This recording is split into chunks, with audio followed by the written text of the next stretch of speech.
When my friends are struggling, I don't say take your time. When my friends are struggling, I say go on. When my friends are crying, I say go on. I live my life by that code. He's back! Sinek, leadership and communication expert, author, TED speaker. His unconventional views have made him one of the most sought-after speakers on the planet. There's no one quite like him. Simon, how are you doing? I'm actually feeling quite lonely. I'm struggling to communicate or present myself in a way that people will get who I am. I feel like nobody can help you. And the first thing that a lot of us should do is reach out to a friend and say, I'm struggling. You should never cry alone.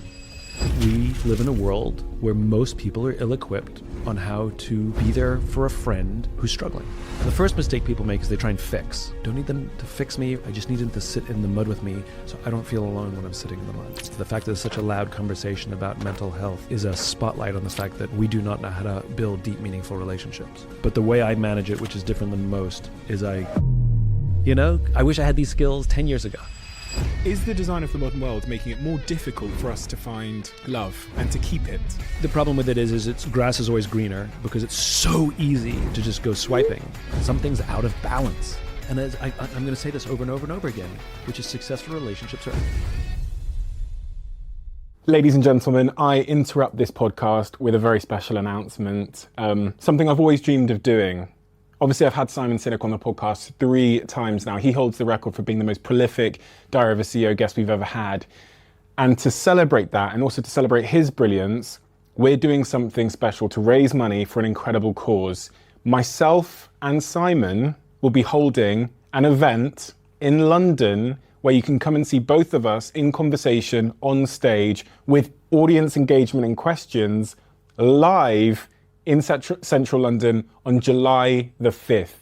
This is a one-off event, something that will probably never happen again, unfortunately, because of the nature of both of our incredible schedules, but something I'm incredibly excited about. If you want to get a ticket, all you've got to do is put your email address on the waiting list below in the description of this episode.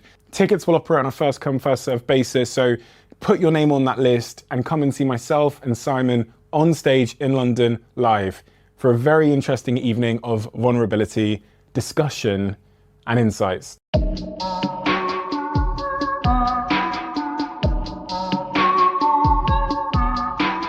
Simon, congratulations. You are the Diary of a CEO record holder. You've been invited back more than any other guest, and it's for a very, very good reason, which is that your episodes are always the most adored that we have on this podcast. They are the 2 episodes, the conversations we've had are both in the top 10 of all time on the show. And I always feel after our conversations end that they could have gone on longer. So here we are. Well, thanks for having me back. I enjoy coming. My first question for you today is, and this question's often asked quite flippantly, but I'd really like the real answer, which is, how are you doing? I think when somebody says fine, they're lying. And so my instinct is to say I'm fine. I am going through some ups and downs. I'm in a period of flux, which is fine. That genuinely is good. I like a little bit of chaos in my life. It's where creativity comes from. And if I look back at my career, I would take a job, I'd have a fast-moving career, it would get to a great point, it would plateau, and then I'd quit. And I'm sort of at that point. I love a steep learning curve. I love a difficult situation, and I like trying something new and building something. And so I'm shifting away from in-person public speaking, which I think surprises a lot of people. But recognize that I never considered myself a public speaker in the first place. It's just something I did to advance my cause. It was never my chosen career. So not doing it, as much as I enjoy it and I know is not that difficult. So what next is a little bit of an unknown. I have some ideas and I'm testing some things out, but I don't actually know where I'm going to go. Why are you shifting away from public speaking? Give me the context as to why this is a sort of a pivotal moment. There are multiple reasons. I consider myself a preacher. And when I set out on my journey, many years ago, I was espousing a vision of what business could look like and what the world could look like, what our careers could look like that was different than the world that we lived in. You know, talking about purpose at work was some hippy-dippy stuff, you know, and now it's a completely normal conversation. And I'm really proud to have been a part of that movement. And so when I would stand on a stage, I was preaching to people who had never heard of my work, who had never heard of these concepts, at least not explained the way I explain them. And I was converting audiences, you know, and the good news is the movement has its own momentum. And I don't know how many, I'm converting vastly fewer people now when I walk into the room. Now they're looking for tools. Now they're looking for, you know, which is great.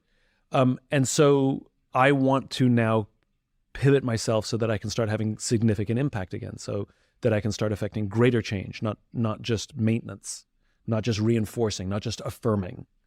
Change, impact is what I'm looking at. So that's a huge part. COVID, in some respects, was a gift. It created a marketplace for online. And so, you know, I can do things that I could never do before, which is I can be in Chicago in the morning and Kuala Lumpur in the evening. That was impossible before. I have the energy to give to more people. So I'm doing that, which is great. And at the end of the day, I want to learn. I want to be in a situation where I'm actually not familiar, where I'm not very comfortable. You know, I'm good on the stage now. I've honed my craft, and I want to be uncomfortable again. Right. The personal side is different. You know, I know that mental health is a big and important topic right now, and I had a conversation with somebody recently, and I've realized I actually don't like the term mental health. You know, it sounds like a fixed destination. It sounds like, you know, if you don't have health, like if you're not perfect, there's something wrong with you. So any kind of divergence or sadness means you're imperfect, right? And that's not true. And I think it's an unfair standard to call it mental health. And I think because at the end of the day, like think about your body when you go to the gym, right? We call that fitness. And some days you have good days at the gym and some days you have bad days at the gym. Some days your body feels amazing. You can lift huge weight. And someday for whatever reason, you got enough sleep, you're eating well, you're hydrated. Your body's just not working that day. And we're all familiar with that. And it doesn't really bother us. You're like, bad day today. And you move on. And you allow that to happen. But we don't treat our mental fitness the same way.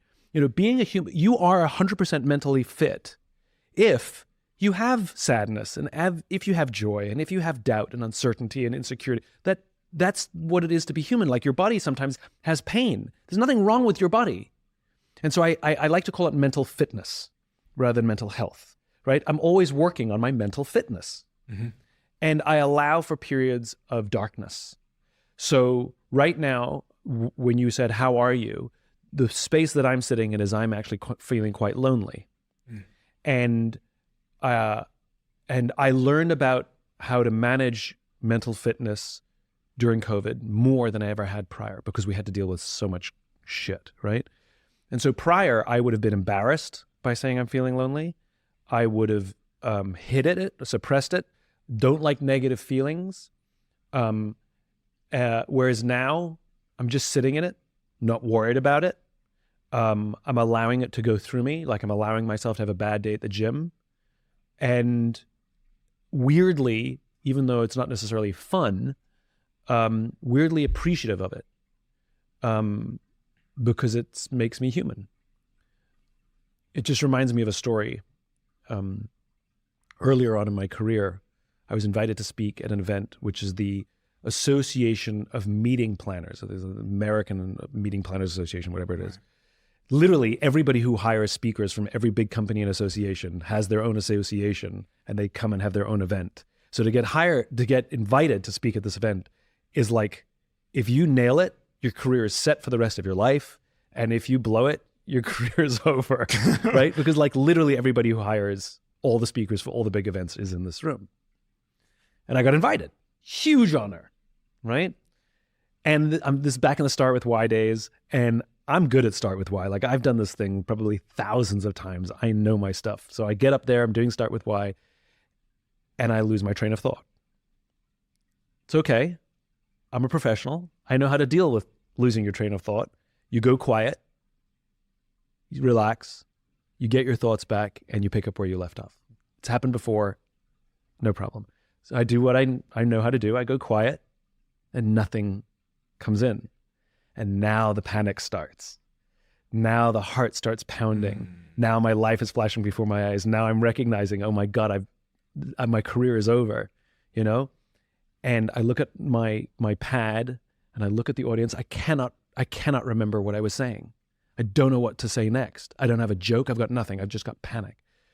So I turn to the audience and I say, do you ever have that feeling, that sinking feeling when you lose your train of thought, where your heart starts pounding and your hands get clammy and your life flashes before your eyes? I said, I'm having that right now. And I'll tell you, I am so grateful for that feeling right now because it makes me feel alive. And the audience exploded with applause. I said, right. Now, if somebody could please just tell me what I was saying so I could pick up where I left off. And somebody screamed something out and went, thank you. And I picked up and I finished.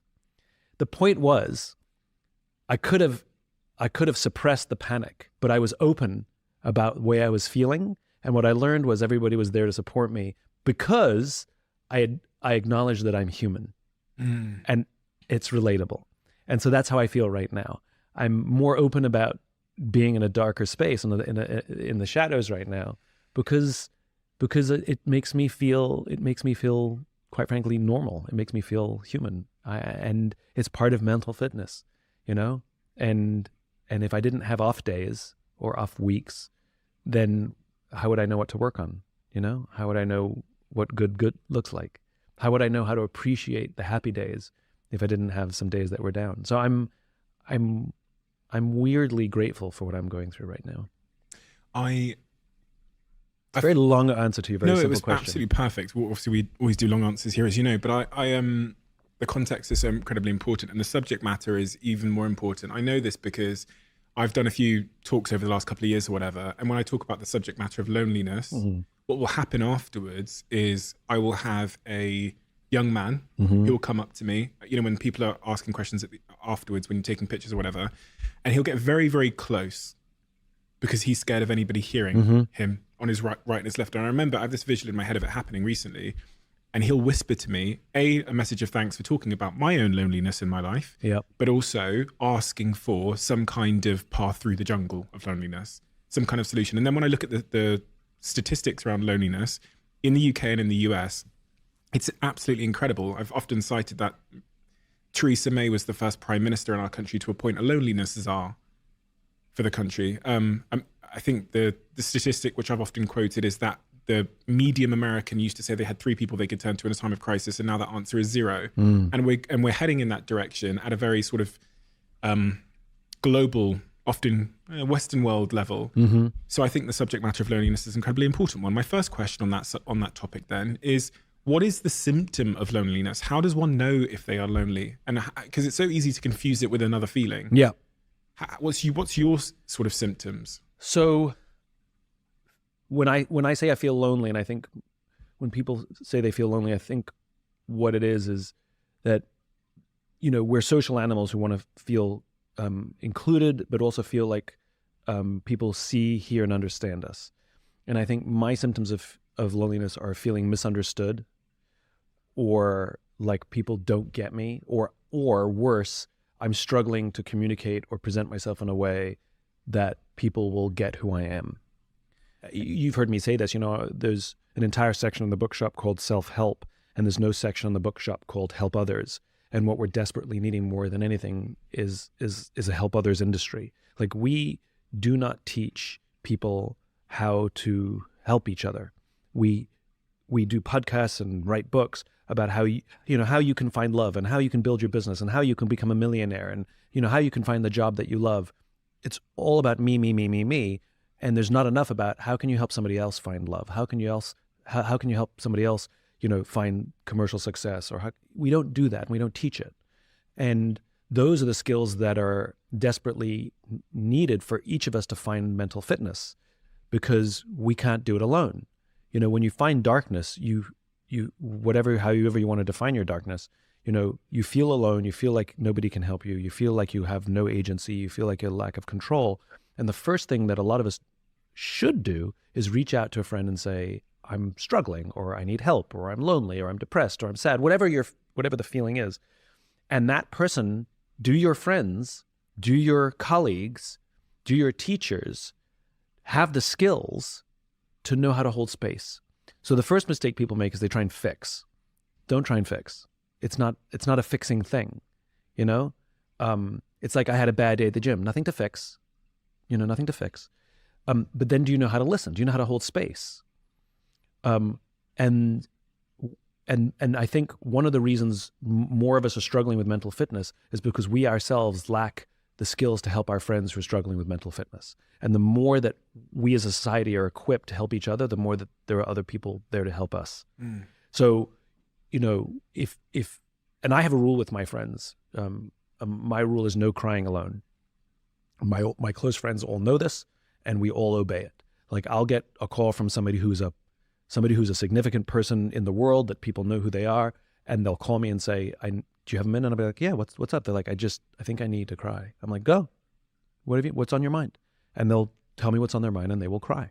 And that's my rule. My rule with my friends is no crying alone. Because if you're at the point of absolute frustration, exhaustion, whatever it is that you can't hold it in, I'd rather you call me or one of us and you do it with somebody. You should never cry alone. And so I'm really good when I'm in a place like this of calling somebody and telling them, because I don't want to go through this alone. And some of my friends do have the skills where they can say, how do you feel? Oh, this is how I feel. That must be really frustrating. Yeah, it's really hard. Tell me more about that. Well, I'm sort of going through this and that. And they know how to hold space. That's all I need. I need somebody to sit in the mud with me. Don't need them to fix me or clean me off or give me a towel. I just need them to sit in the mud with me so I don't feel alone when I'm sitting in the mud. And I think it's our responsibility to be able to have that skill set to do it for our friends and the people we love or our colleagues. We don't teach listening. We don't teach difficult conversations. The fact that there's so much conversation about mental health right now is of course in part because we've just come through this crazy ass thing called COVID and lockdowns and exaggerated politics and, and divisions in our countries and et cetera, et cetera. Social media, sure, you can pile that on if you want. But I think really what it is, the fact that there's such a loud conversation about mental health is a spotlight on the fact that we do not know how to build deep, meaningful relationships. I think it is an indictment on our current state of affairs that not only do we not have the skills to be there for our friends, but the way we're reacting to it is by trying to seek resources to help me rather than teach me how to help my friends. I think we're going about it half-assed. I was really surprised when you gave the answer regarding when I said the symptoms that have indicated to you that you are feeling lonely. Mm-hmm. I think even in my head, I was expecting it to sound more like an absence of other humans around you. Mm-mm. And that's the whole distinction between being alone and being lonely. Mm-mm. Your answer was about how you feel like you're not understood. Mm-hmm. By who? Is this friends or is this the world or is it? I'm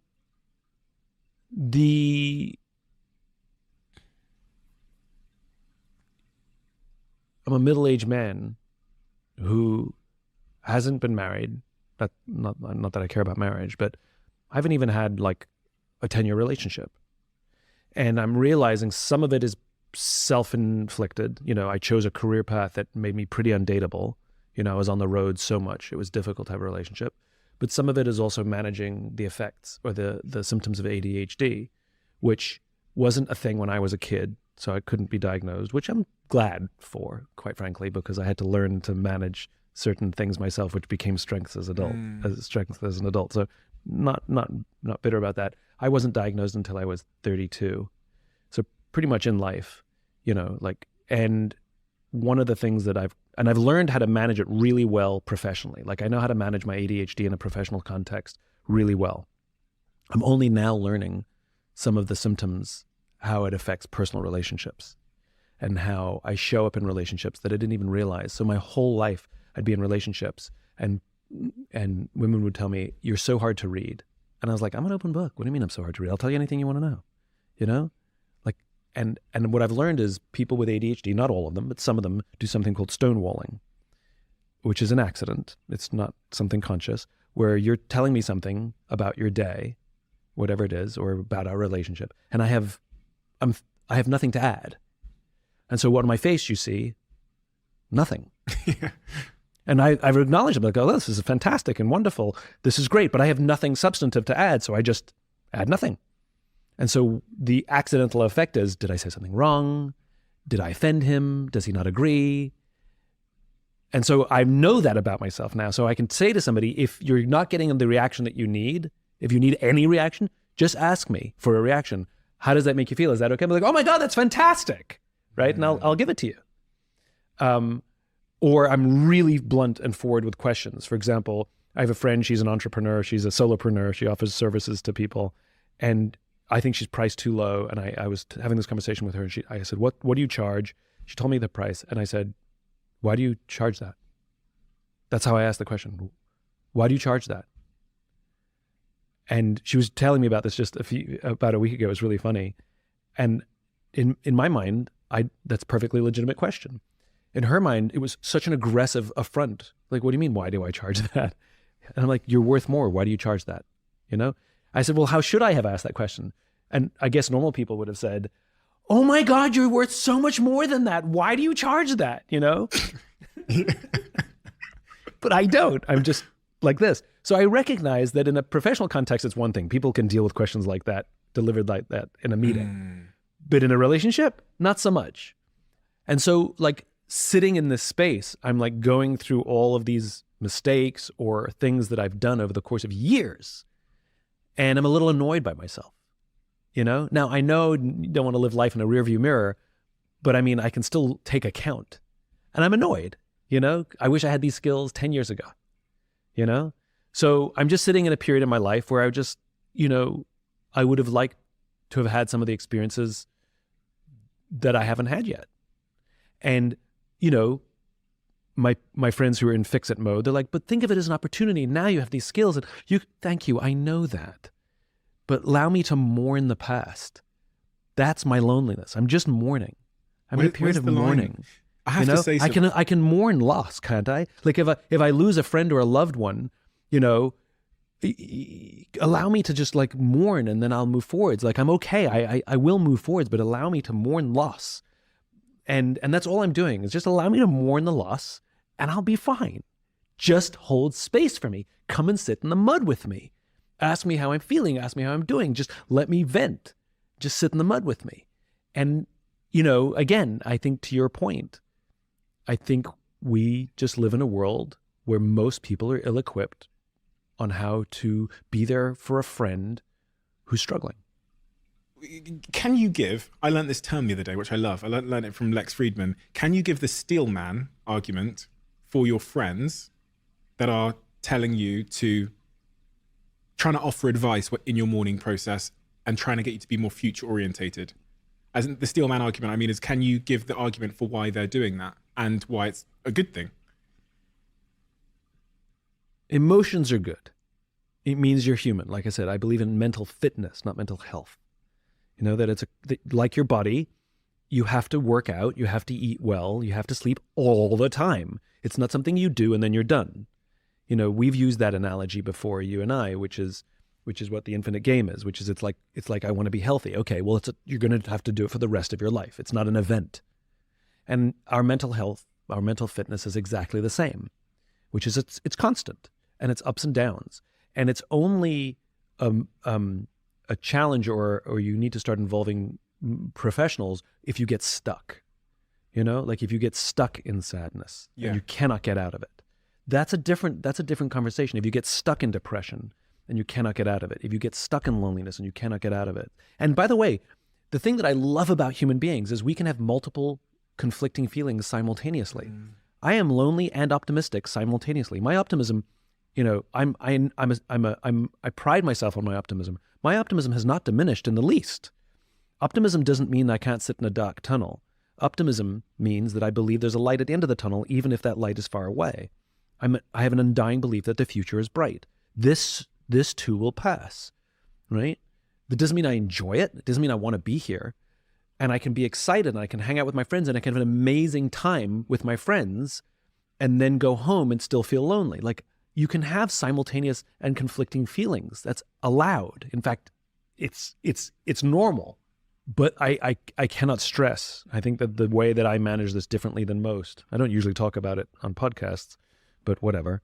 But the way I manage it, which is different than most, is I don't wait for the phone to ring. I call a friend and say, do you have a minute? Can I talk? And if a friend is ill-equipped, if they start fixing, I'll interrupt the conversation and say, listen, I love you. This is not what I need right now. I love you. I'm going to get off the phone right now, okay? Because when they go into fix-it mode, it actually makes me feel worse sometimes. The friends that are some of the best equipped people are folks in the military. They know how to manage shit better than almost anybody I know. I've cried with more people in uniform than I've ever cried with people in suits. And the way that we talk to each other, like I have a friend who's a general. I've known him for a million years, so it's been fun to watch his career. He's now a general. And when we say goodbye to each other, we say, I love you. And when we get on the phone with each other, if it's been a long gap, he'll say to me, hey man, first of all, he calls me brother. Hey brother, right? Which means something. Hey brother, I really miss you. And he says things that a lot of guys don't say to each other. He talks to me like sometimes I talk to my female friends. Mm-hmm.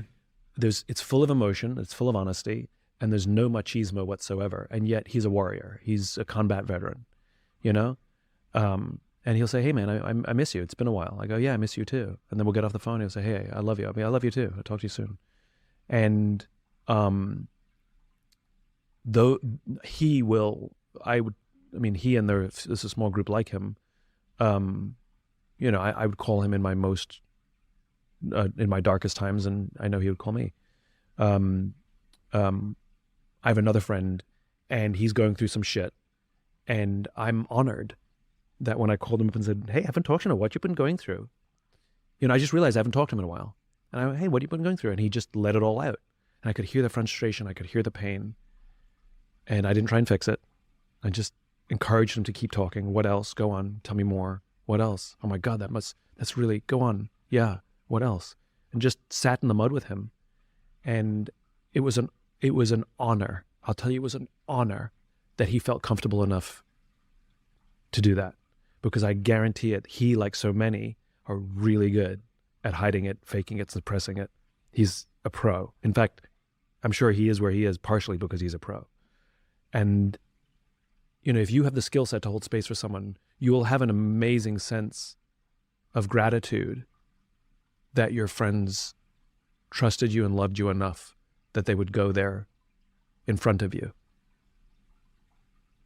And I think that's a standard that we should strive for. And like I said, we're also preoccupied with ourselves,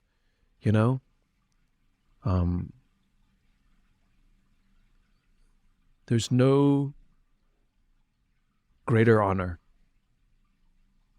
There's no greater honor than being able to serve a friend in need. When I see, a friend sees you sat in the mud, a friend sees me sat in the mud, their ill-informed love reaction is to try and get me out of the mud, right? Of course. Well-intentioned. I don't knock it. I know it's well-intentioned. How do I get out of the mud? The reason I ask that question is because I know there's someone listening to this right now who is sat in the mud. In many respects in my life, I'm sat in the mud. Mm-hmm. The thing we're all looking for is we want empathy in the fact that we're sat in the mud, of course, but we're desperate for a way out of the mud, right? Mm-hmm. That's understandable. Mm-hmm. Where does the plan come from? How do we get out of the mud? So if it were a prescription, you and I wouldn't have to work anymore. On the subject matter of loneliness, because it's easier to focus on. Right. So I think in large part, like any cooperative effort, like any relationship, and a friendship is a relationship, right? Having colleagues is a relationship. In some part, it's co-created, right? You know, you want to show up in any kind of relationship, professional or personal, and make it a co-creation. And, you know, I think when somebody first calls you, I don't think they're looking for solutions. They're looking for companionship and catharsis. They're just looking not to feel like overwhelmed. And at some point, you can either ask, can I offer some pointers? You're not ready for that yet. No, I'm not ready for that yet. Versus, yeah, go ahead. Or the person will ask themselves, you know, what do you think? How do I, like, what do I do? You know? Or I'll know what to do, but I don't want to do it. Like, I know what to do. I just need to do this. And the person can just say, I'll do it with you. And just offer, again, companionship. Most of us, believe it or not, have more knowledge about how to get out of it than we think. Because we've dispensed the advice in the past. Probably. You know, I think most of us have a sense, like, it's, again, I think part of it is allowing ourselves to feel the feels. You know, I think if I suppressed the feelings, they would last longer. But allowing myself to feel the feels, I know, is part of the solution. You know, it's like if you try and suppress feelings, it's not good. Yeah. You know what I mean? They're signals, right? They're signals. Yeah. They're just that's all they are. And maybe they're telling you other things. Like maybe all of my loneliness is telling me is like, Simon, you idiot, just get some sleep. Maybe that's all it's telling me. Maybe I'm feeling lonely is because I'm just freaking exhausted. Turns out I've been sleeping better, and turns out I feel better. You know, maybe I've been eating crap. You know, maybe I'm full of friggin' sugar and fat. Do social expectations play a role? I am this age and I should be this by now. Oh, I think we have to say yes, right? And like, the midlife crisis is a known thing, and you sort of expect, you know, you hit middle life and you're like, all right, you're going to start evaluating everything, you know, your receding hairline, your sagging body, you know, and new comedians joke about it. We joke about it. But I think the new thing is the quarter life crisis. You know, the number of friends that I have that are in their mid-20s or like barely pushing 30, and they're suffering all the things that somebody in their midlife would suffer, and their evaluation is different. It's not like, oh my God, I'm closer to the day I'm going to die than the day I was born. It's not that. It's more like, oh my God, I'm at this age and I haven't achieved all the things I said I was going to achieve, or I'm just getting started, or I think now the quarter life crisis is like a real thing. Yeah. And unfortunately, older generations scoff at it, you know? But I think that is very much societal expectation. Like, I'm supposed to be here. Like, the number of young people I know who I say, you're entry level. Don't worry if you're running the place yet. Just, even if this is a bad job, if it's toxic, get out. But there's very few jobs that are super toxic, you know? If you just have a bad boss, like, stick with this and learn. Like, the learning you're going to get from like, my first boss was a bad boss. And I was there for 1.5 years, and it was one of the best educations I got. And by the way, the camaraderie that I built in my team, because we all shared the same bad boss, was amazing, right? So I learned teamwork. I learned having each other's back. I learned people taking care of each other. We learned how to manage and how not to do things. I didn't just abandon it because my boss was bad. My point is when I say stuff like that to young people, they immediately interpret that as the worst advice ever because I'm wasting time. Or take a gap year. I can't. I'm wasting time. Like, wasting time from what? Like, what race are you? Who are you comparing yourself to? What standard? Like, you know, I won't achieve the thing by what? Like, what imaginary scale are we working on here? You know? But there is this very clear imaginary scale by which young people are pegging their life against. And the only thing I can offer is my own experience. And I know it's the worst thing to do because, you know, when you're in it, you're in it. And nobody can think that far ahead. But and it's fun to think about, right? Because I remember when I was young in my career and things were just starting to move, there was this one guy I used to go to for advice who was very much more successful than me, really buttoned up, really sort of, operations oriented. And he would constantly give me advice that he was basically either telling me I was an idiot or made me feel like an idiot by all the things I wasn't doing right or should be doing or could be doing, but it never felt right to me. And he would say stupid things to me like, I won't get out of bed for, X amount of thousands of dollars. I'm like, I do stuff for free all the time, And if I didn't have my sense of purpose and cause, if I didn't have my North Star, my why, my vision to guide me, I would have listened to him, and it would have been to my detriment. Because he was very finite-minded, and it was very sort of like, hit this target. And thank goodness I ignored all the advice. And flash forward, my career has completely eclipsed his. It just took longer. And that's the point is that the reason people don't follow my ideas, the reason people reject my books is because they want my advice, or they want my perspective to work this year. And you'll hear, I've used this analogy all the time. Like, I will tell you how to get into shape. I will tell you have to exercise 20 minutes a day every day. You have to eat healthy, and you can only have sugar on days that start with S. I like what Mark Hyman says, which is, treat sugar like a recreational drug, And if you do these things 100%, you will be in shape and you will be healthy. 100%. Nobody wants that book. Right? But the problem is you have to do it. And somebody will say to me, well, when will I be in shape? And the answer is, I don't know. 100% it works. I don't know when. And when I discovered the why, and I first articulated the why, and this is also important, it wasn't just the why, I also discovered Emmett Rogers' work on the law of diffusion of innovations, which I did write about also in Start With Why. That combination of starting with why and following the law of diffusion, I realized that 100% it was going to work. By starting with why, I was going to attract early adopters, and early adopters would make the tipping point. I didn't know when, I just knew it would work, and I just stuck with it. And I disconnected myself from any arbitrary, time-based achievement, which freaks people out, especially if you're on a quarterly or annual financial schedule. But I disconnected. I knew it would work, and I just stuck with it. Turns out it worked. Some of it worked quicker than I expected. Some of it worked slower than I expected. But it worked. And young people, myself included, when I was their age, I'm not saying I had I was 100% the same. It had to be a discovery for me. And that discovery didn't come to my early 30s. So my 20s were me being that person going, you're an idiot, I can't waste time. But there's something magical about being on the path and just being disciplined and just sticking to. And a funny thing is, as we're talking about this, I don't think of myself as a disciplined person. I'm actually very undisciplined. Like I don't have an exercise regime. Like I go in and out. Sometimes it works and sometimes it doesn't. And I'm just not a very disciplined person. And I have so much respect for people who are super disciplined. When they commit themselves to something, they do it, and they're just really good at sticking to the plan. I'm useless at sticking to the plan, right?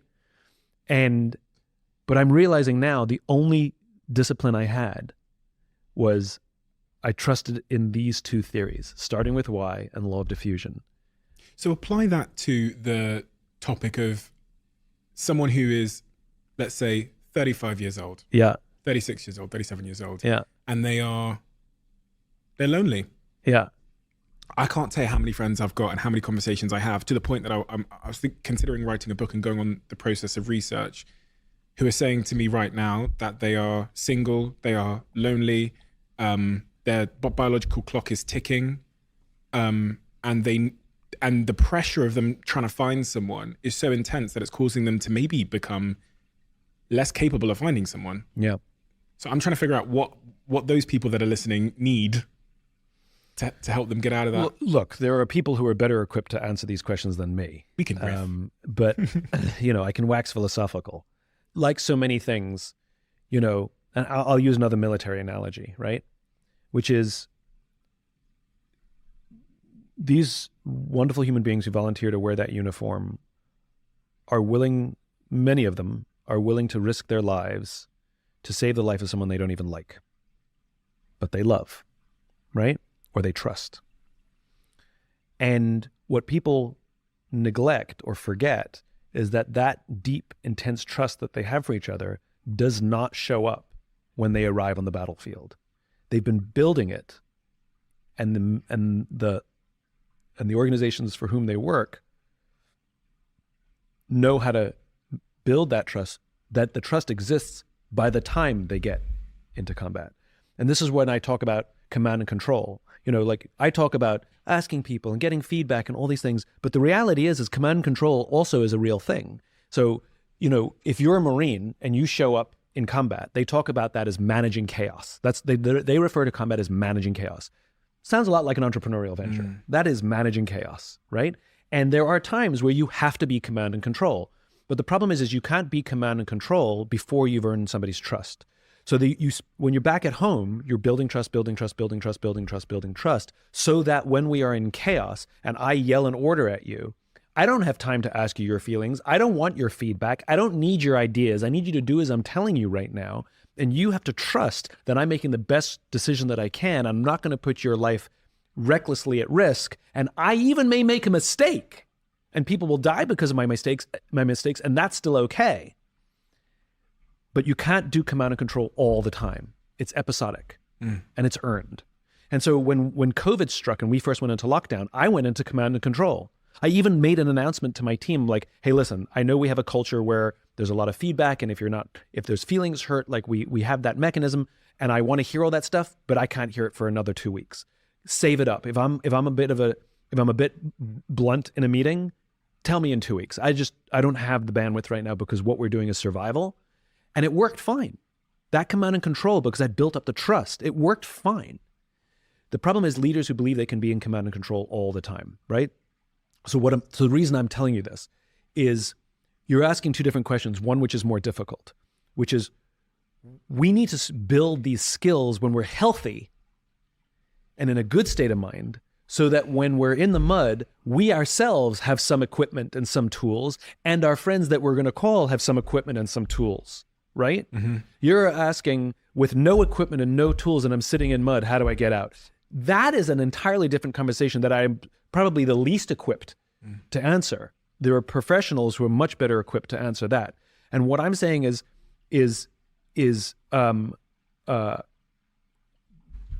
so that we don't find ourselves in that situation right now with big smiles on our face. How's your day? Great. I'm great. Things are great. When are you taking that listening class? When are you going to practice mindfulness and meditation? And have you tried meditation? Yeah. My girlfriend, yeah. My girlfriend's like a yoga meditation. Okay, so you're forced to do it. Yes, exactly. Got it. I have to run away from it. Right. Okay, so if anyone has ever practiced meditation, you sit still and you focus on one thing. When they say clear your mind, that's not true. You don't clear your mind. That's impossible. But you do focus on one thing. It could be your breath. It could be your mantra. It could be a dot on the wall. It could be a sound. It doesn't matter. The point is you focus on one thing. And when you get distracted or you have another thought, like, ooh, did I leave the oven on? What you do is you label that a thought and you push it out of your mind and you say, I'll deal with that later. And you go back to focusing on the one thing.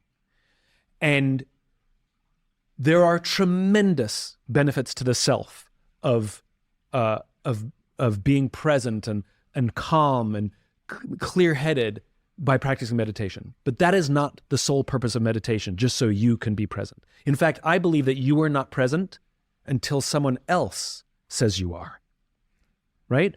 So the reason you practice meditation is so that when you're sitting with a friend and they're telling you about their good day or their bad day, you are focused on one thing and one thing only, what they're telling you, as opposed to waiting for your turn to speak. And you may have thoughts, and you say, that's a thought, I'm going to label that and deal with that later. And you remain so focused. And there's a bang in the background, but your eyes don't leave your friend because you're so present. At the end of the conversation, they will say to you, thank you for listening. They will say, thank you for being present. They'll say, thank you, I feel heard. Congratulations, you were present. Congratulations, all that meditation was worth it now.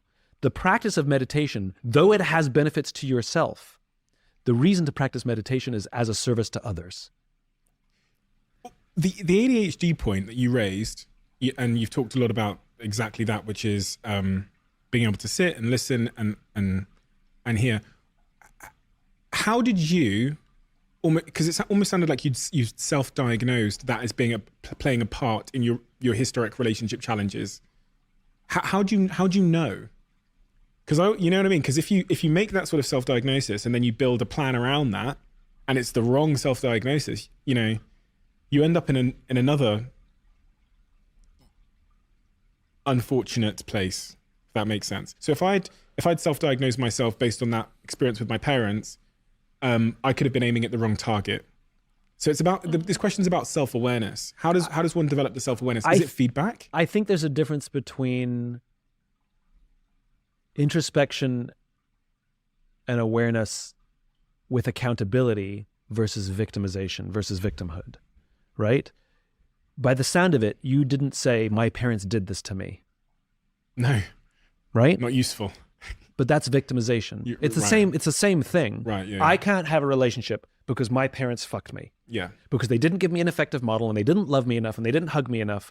And so the reason I can't have relationships is because of my parents. Disempowering. It's disempowering. It's also victimhood, right?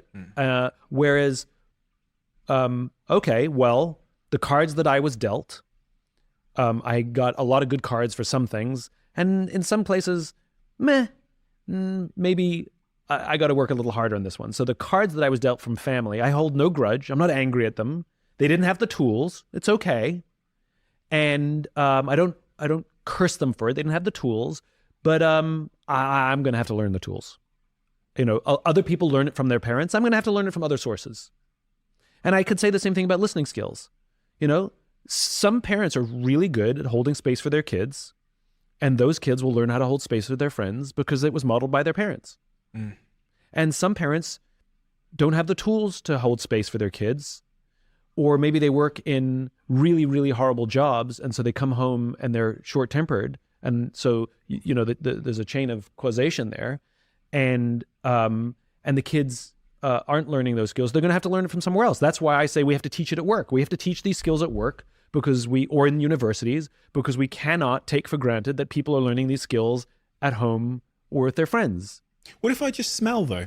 And I totally fucking miss the target and I just stink. I have really bad body odor, but I've thought, you know what it is I'm just too picky. So I'm trying to figure out how we become more self-aware as to what the real issue is. Now it sounded like you'd spoken to some of your exes or something. I have great relationships with many of my exes. And there's one ex I have in particular where we broke up. We got back together. We broke up properly. And she hated me for a while. I probably blamed her for the breakup. I'm sure we blamed each other. Then at some point we sort of calmed down and we went out for dinner. And we sat at the bar. I even remember the restaurant. We sat at the bar and we literally dissected the relationship.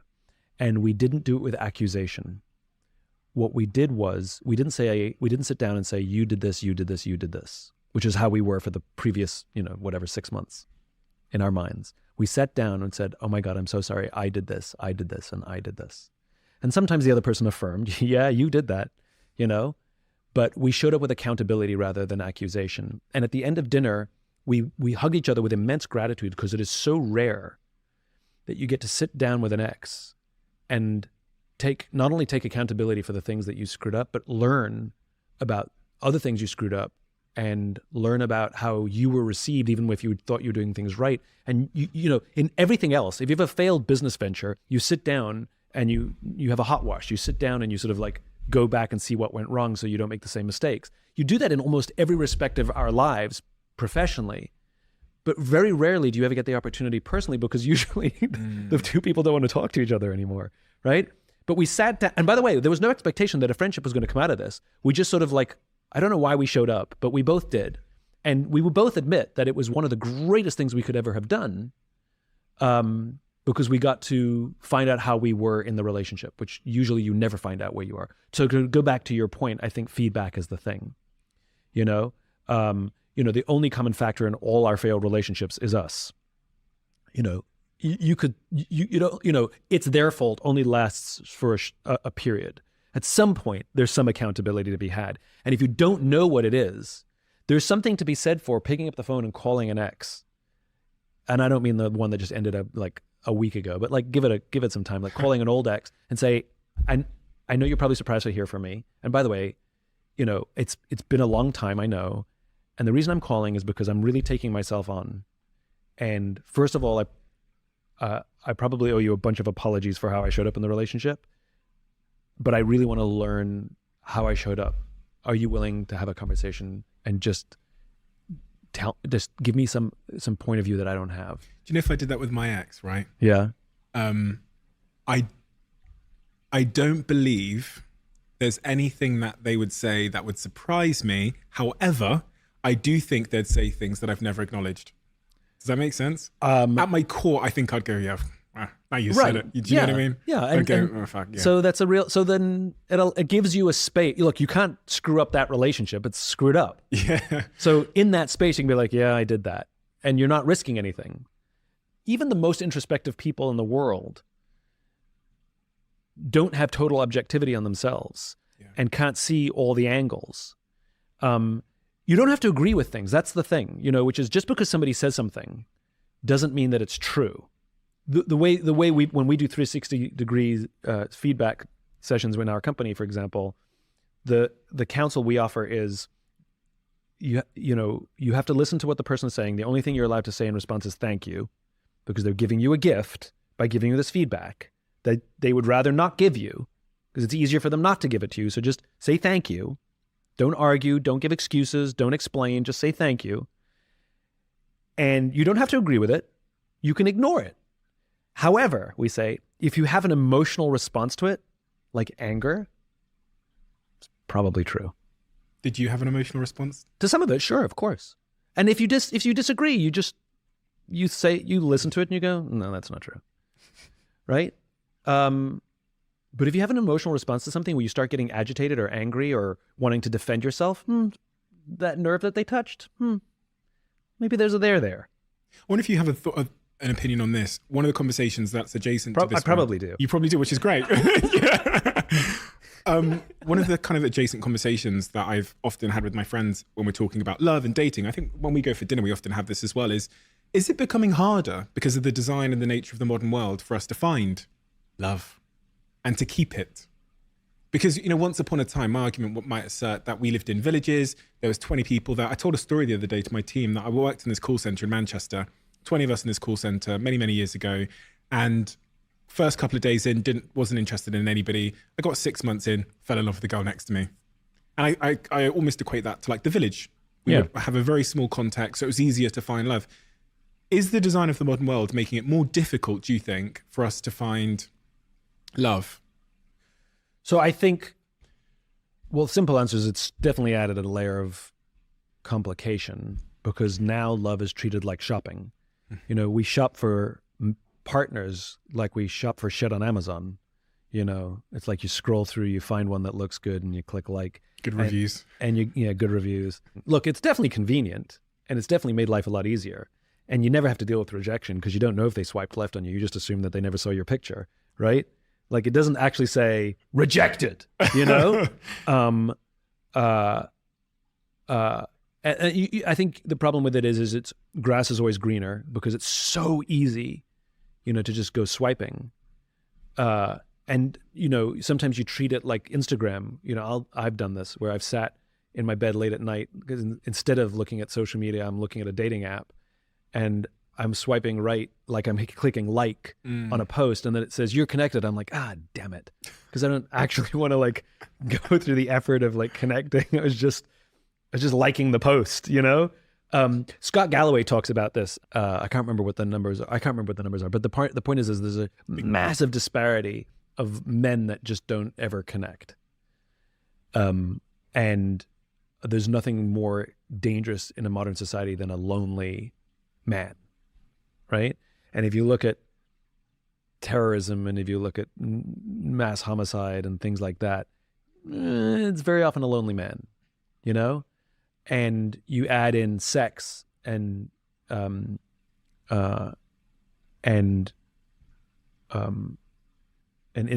and, the Middle East, for example, it's 25% during the height of terrorism, a bunch of years ago, it was 25% unemployment in the region in a shame-based society where you have young men living at home and who aren't employed and they've never had sex because there's no sex before marriage. And how are you ever going to meet a girl when you live at home and you don't have a job? And then all of a sudden that stress comes out somewhere. And I think we don't talk about sex and sexuality as a part of our other behaviors. I mean, I for some reason, because we think it's bad to connect, sex life with how people show up in the world. But you take somebody who's sexually frustrated, a sexually frustrated man in their mid to late 20s, and all of that pressure and insecurity and, now desperation, like it comes out in horrible ways. And the need to exert control comes out in horrible ways. Different conversation. Scott Galloway, I said, has some fantastic numbers on this. So I think, the dating apps aren't necessarily fair.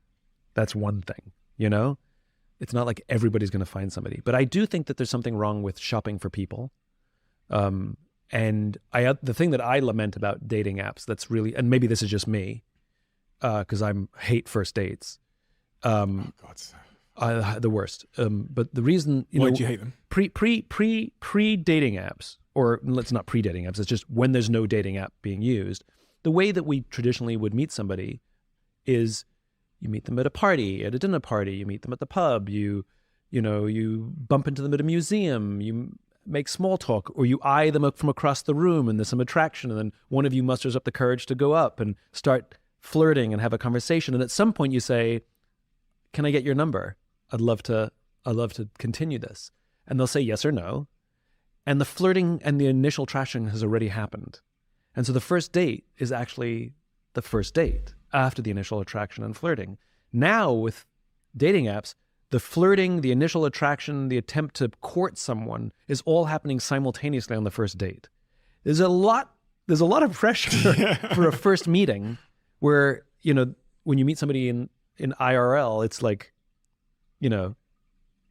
it's happened. The initial attraction has already happened. There's no expectation that they're not going to look like their picture. They're going to look like exactly what they're going to look like when you met them. And it's dinner, so there could be 3 hours allocated. It could be expensive meal. Whatever it is. I think there's nothing quote unquote wrong with online dating. I just think we like everything. Like there's nothing wrong with online shopping. But there's the reason that bricks and mortar stores still exist and that Amazon is opening stores. It's because people like to go shopping. It's a hunter-gatherer thing. Like there's entertainment in it. It's more than the purchase. It's more than the transaction. It's the browsing we enjoy. It's in our DNA. And I think that there's nothing wrong with online, but I think that making an effort to do, in real life things should be included, should be balanced. It's like everything in the world, I'm a great believer in balance. I don't usually rail for or against something. I'm usually about talking about balances and imbalances. Even social media, so much has been said about, what I've said about social media and millennials, et cetera. I'm not against it. I'm talking about balance, and it's out of balance. Even corporate culture, I'm not against many of the modern things. I'm against the imbalance. Capitalism is unbalanced in its current form. So when we usually feel discomfort or anger or frustration, it's usually due to the imbalances. Isn't that where this conversation started? That feelings of loneliness, something's out of balance. And this is why I call it fitness rather than health, because fitness is the attempt to maintain equilibrium, attempt to find balance. Sometimes it tips one way and sometimes it tips the other way. And you're constantly working to maintain balance. That's what all of this stuff is. Business is the same. You're an entrepreneur. It's feast or famine. Like it's never the right amount, and you're constantly working on balance. And I think that's the strongest argument for playing the long game, which is it's always teetering. That means you have to constantly be alert and constantly be working, because if it tips too far good, it's going to tip the other way. Don't rest on your laurels. Make sure you have got money in the bank. Like stock markets just don't go straight up. It's not how it works, right? At the same time, when it goes the other way, it's like, don't worry, this too shall pass. This also won't last. Start working on some skills that you maybe haven't worked on. Start reaching out to people. Start apologizing. If you've been so self-involved with yourself and now you're in a lonely place, sometimes being lonely, like, is calling up a friend and saying, I've been an asshole and I am sorry. And I'm in a really dark place right now. And I'm just looking back thinking, oh my God, I've been so self-involved that there's no one around me to be there for, and I am so, so sorry. And again, it goes right back to everything we were talking about, which is it's accountable for me versus victim of me. That I'm not a victim of the world around me. What impact has that had on your self-esteem? The realization, the awareness that you are feeling lonely. Has it had any impact on your self-esteem at all? Does it? Especially some of those, confronting some of those tough truths from the past. It's a good question. Again, I'll go back to what I said before. Which is we can have multiple feelings at the same time, even if those feelings are opposite. So I can be insecure and confident at the same time, right? But so much of it is situational, right? I'm not insecure every moment of every day. Of course not. Nobody is. But I'm not confident every moment of every day. Of course not. Nobody is. And if you're stuck in one of those things, then there's a problem. If you really are overly confident every moment of every day with no actual self-doubt in your mind, there's something wrong there. There's some neurodivergence going on there, right? We know this. We know that narcissists are actually filled with self-loathing. For all their bluster and power, they hate themselves, right? We know this. And again, I think it's all situational. I've talked about this, which is I don't believe in, you and I have talked about this, which is I don't believe in strengths and weaknesses or right or wrong. I believe everything is contextual. So, people do these evaluations. What are my strengths? What are my weaknesses? No. What are your characteristics and what are your attributes?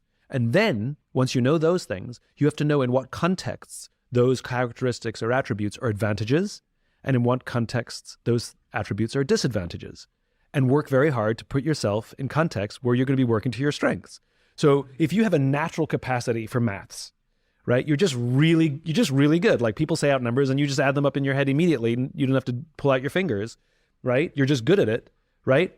Put yourself in a situation where that's an advantage. If you are maths incapable, don't become an accountant, no matter how many people tell you it's a good thing to become an accountant, right? It's just not going to go well for you. So you can go down the list of our personal attributes. And I have attributes where, for example, I think out loud. Is that a strength or a weakness? Context dependent, right? Put me on a stage, ask me a question, let me wax philosophical, give me a podcast and a microphone, give me one question, and 4 hours later, I'm still talking. Advantage, right? Sit me down on a team when I'm having a team meeting and somebody says something and I'm thinking out loud, I'm now dominating the meeting. Maybe I need to learn how to scale that back a little bit. In the Diary of a CEO, we have hundreds of questions that have been left by our guests, and we've put them on these cards. And on these cards, you have the question that's been left in the Diary of a CEO, the name of the person who wrote the question. And if you turn it over, there's a QR code. If you scan that code, you can see which guest answered the question and watch the video of them answering it. Every time I've done this podcast and every time we've asked the kind of questions we ask here, I feel a tremendous sense of affinity to the guest. And our aim with these cards is that you can create that sense of connection through vulnerability at home with the people you love the most. And I have some good news for you. As of today, you can add your name to the waiting list to be the first in line to get your own set of conversation cards at theconversationcards.com. That is theconversationcards.com. Over the last couple of, how long? Maybe 4 months, I've been changing my diet, shall I say. Many of you who've really been paying attention to this podcast will know why. I've sat here with some incredible health experts. And one of the things that's really come through for me, which has caused a big change in my life, is the need for us to have these superfoods, these green foods, these vegetables, and then a company I love so much, and a company I'm an investor in, and then a company that sponsored this podcast and that I'm on the board of, recently announced a new product which absolutely spoke to exactly where I was in my life, and that is Huel. And they announced Daily Greens. Daily Greens is a product that contains 91 superfoods, nutrients, and plant-based ingredients, which helps me meet that dietary requirement with the convenience that Huel always offers. Unfortunately, it's only currently available in the US, but I pray that it'll be with you guys in the UK too. So if you're in the US, check it out. It's an incredible product. I've been having it here in LA for the last couple of weeks, and it's a game changer. What are those layers that you've peeled off recently? I can think of layers that I've peeled off in the last, couple of months with people close to me that I was always scared to peel off before, but I've had to in order. Like what? So with my girlfriend, I reflect and I don't think I ever told her truly that I'd ever had like a bad day, or that I was like feeling bad about anything. Yeah. I think I'd always just had this wall up. I thought, because part of me stupidly thought that if I tell her when I'm having a bad day or I'm feeling anxious or whatever, then she'll start talking about it and it'll make me more anxious, and then I'll have to calm her down. So I just give it to myself. And then in the last 3 to 6 months when I felt anxious, Yep. I slowly ran the experiment of what happens if I just tell her about a little bit of it. Yep. That experiment went well. So Yep. I told her about a little bit more. And to the point now where I've told her completely how I'm feeling, Yeah. even on my best and worst days. And I would never have done that before because it made me feel weak. Yep. It made me feel like I was like not the tough, masculine boyfriend that Yeah. she would be attracted to. Obviously, and I have to say this, surprisingly, it's caused deeper connection Of course. and deeper understanding, which is exactly what I needed. I needed understanding. And I also created a space where we could say, listen, when I'm feeling like this is how I'd love you to respond, which often is just like, Just listen. just sit in the mud with me. Yeah. Yeah, exactly. And don't necessarily say anything. Don't try, your point about fixing it.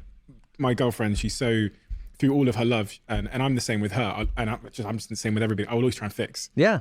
Men are worse than women when it Yeah. comes to fixing.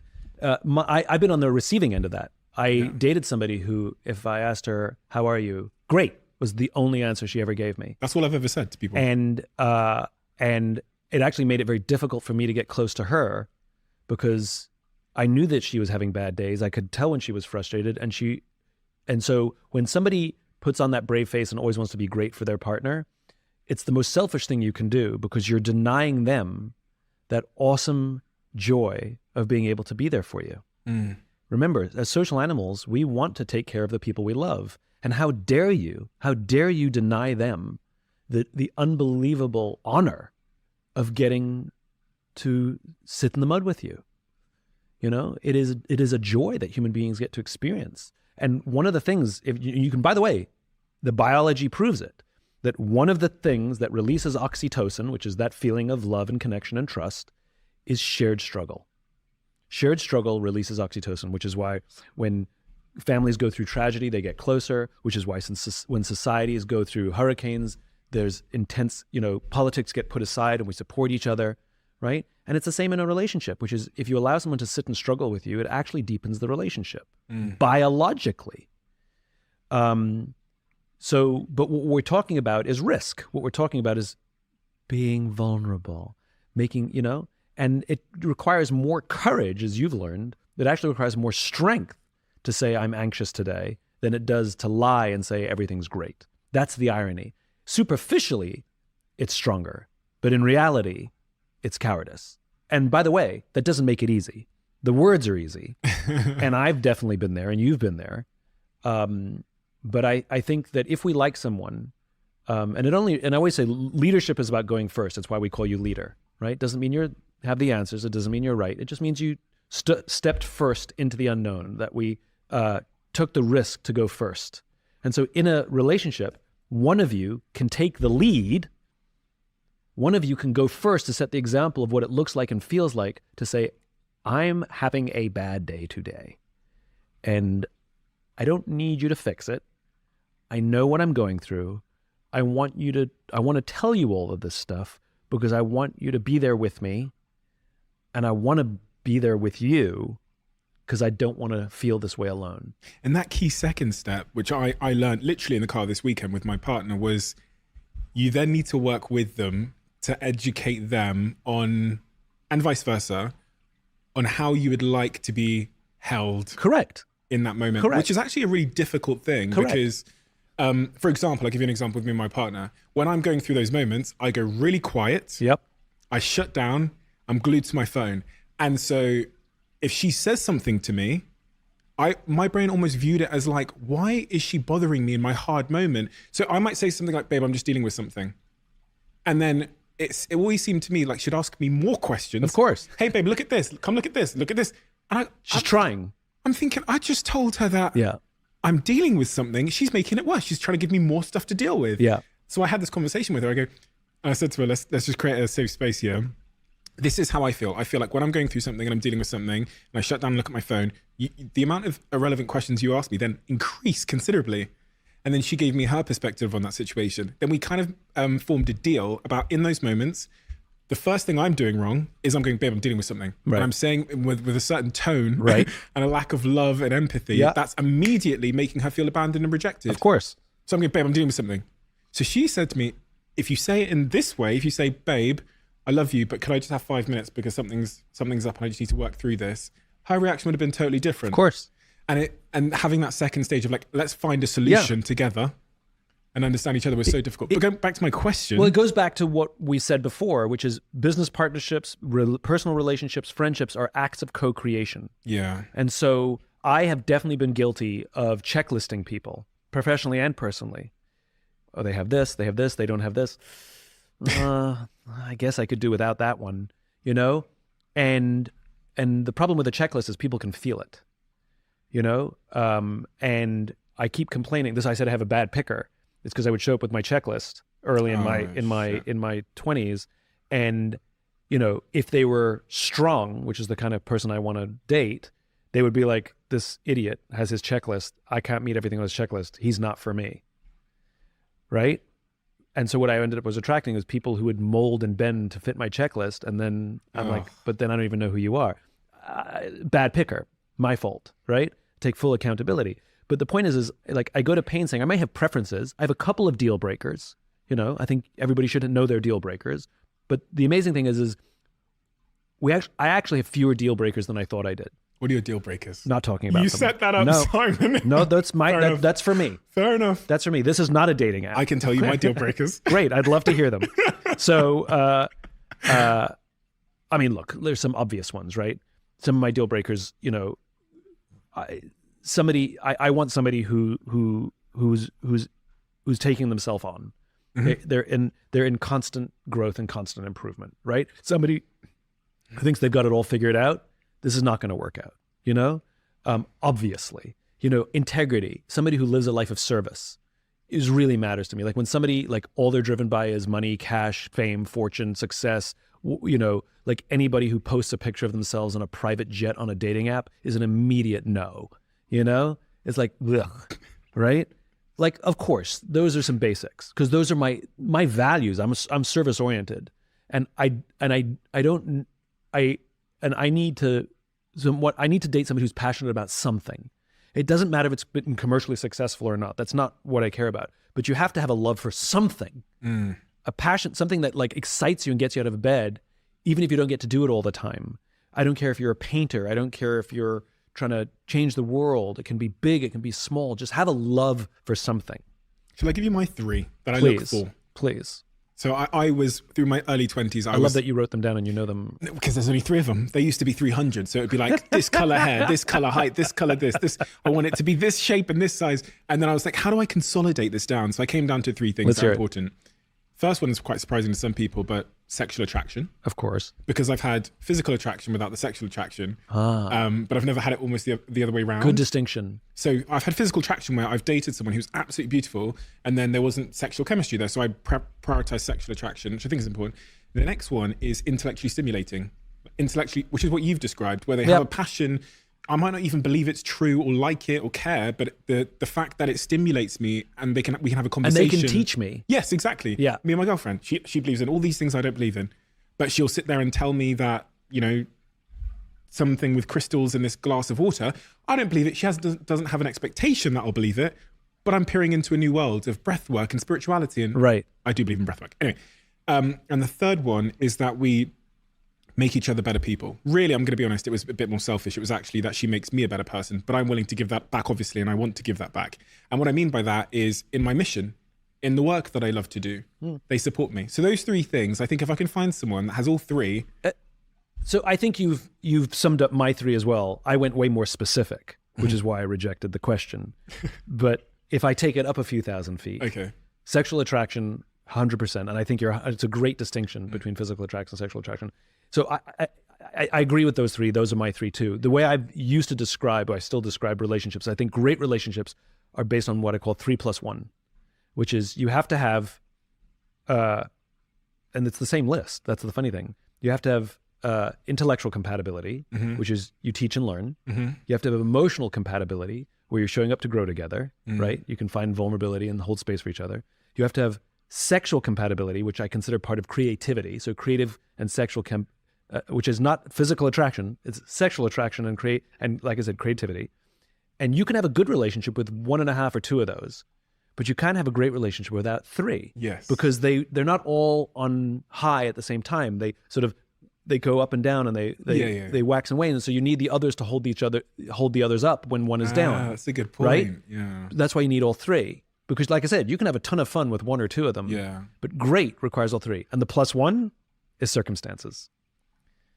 Like timing, location. Like I've so met true. people who are 3s and they're married and they're kids and they're happily married. And we look at each other and go, at a different time, it might have worked, but definitely not now. And we just smile and we go on.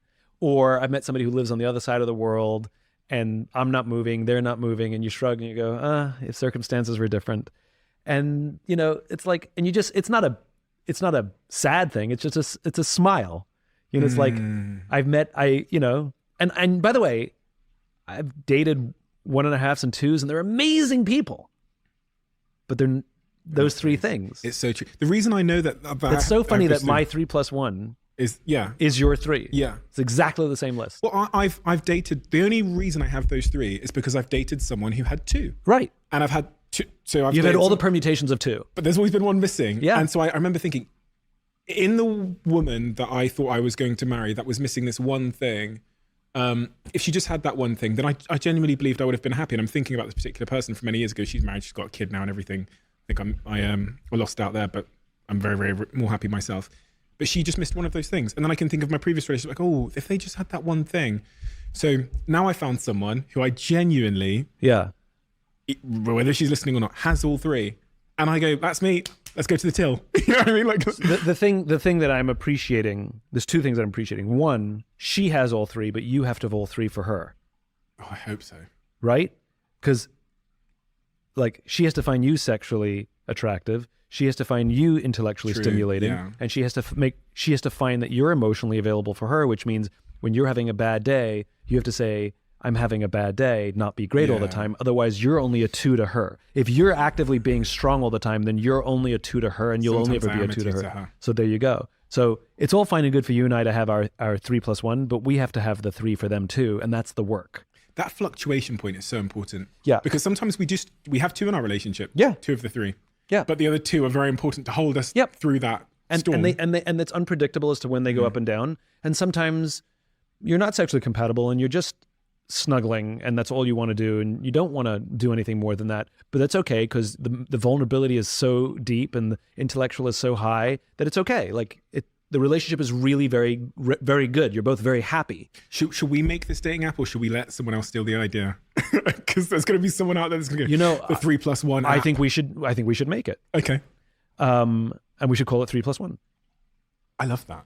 So I guess I do know my list, and that's the 3. And if I look back at my failed relationships, and again, personal accountability included, I think that in some cases I definitely did not present myself in one of those things.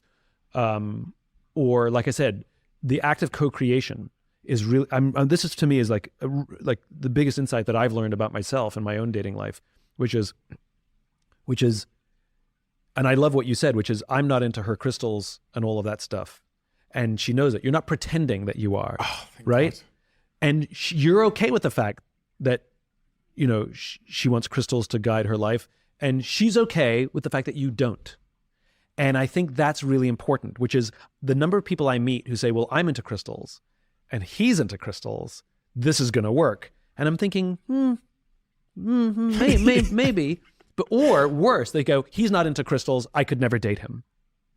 Right? And it's not a question whether they're into it or not.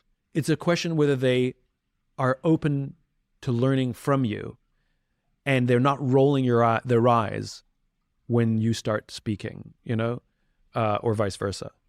You know, I've forgotten his name. There's a famous relationship therapist who can tell in the first 5 minutes if a couple that's come to see him are going to survive or not. And the test is when one of them starts talking and the other one rolls their eyes, it's over. Professor John Gottman. Is that, yeah. I did a... You did a thing with him? I did a thing on him. Oh. So I've so good, right? Yeah, it's contempt. Yeah, it's contempt. And what it is, it's not just contempt, it's intolerance, right? Like, you idiot. Or how can you be so stupid? Deep unaddressed resentment. Or oh God, you know? Yeah. And I think when somebody starts talking about their crystals and you start rolling your eyes, it's over. If somebody talks about their crystals and you can say, it's not my thing, but tell me. I genuinely want to learn. And I'm open to some of it. I want to learn things I know nothing about. I like my last girlfriend is so good at the thing she's passionate about. She's so good at it. And she'll send me pictures when she's working on something she's working on. And I just like am so blown away about how good she is at the things she does. I get joy out of seeing her be so good at her thing. You know, I love it. Do you miss her? We're still very close friends. Have you experienced heartbreak? Yeah. Yeah, I have. You mean like, yeah. Romantic heartbreak? Yeah, sure. I think I've had all the things. I think I posted something the other day about just how it's the most incredible feeling.